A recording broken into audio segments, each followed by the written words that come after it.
দেশের ৮ জেলায় সন্ধ্যার মধ্যে ৬০ কিলোমিটার বেগে ঝড় হতে পারে বলে জানিয়েছে আবহাওয়া অধিদপ্তর। এজন্য সংশ্লিষ্ট এলাকার নদীবন্দরগুলোকে সতর্কবার্তা দিয়েছে সংস্থাটি।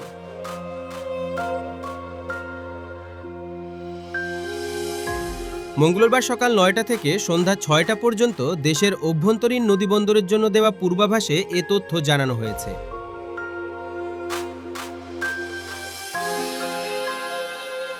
পূর্বাভাসে বলা হয়েছে, খুলনা, বরিশাল, পটুয়াখালী, নোয়াখালী, কুমিল্লা, চট্টগ্রাম, কক্সবাজার ও সিলেট অঞ্চলের ওপর দিয়ে দক্ষিণ/দক্ষিণ পূর্ব দিক থেকে ঘন্টায় ৪৫ থেকে ৬০ কিলোমিটার বেগে দমকা অথবা ঝোড়ো হাওয়াসহ অস্থায়ীভাবে বৃষ্টি অথবা বজ্রসহ বৃষ্টি হতে পারে।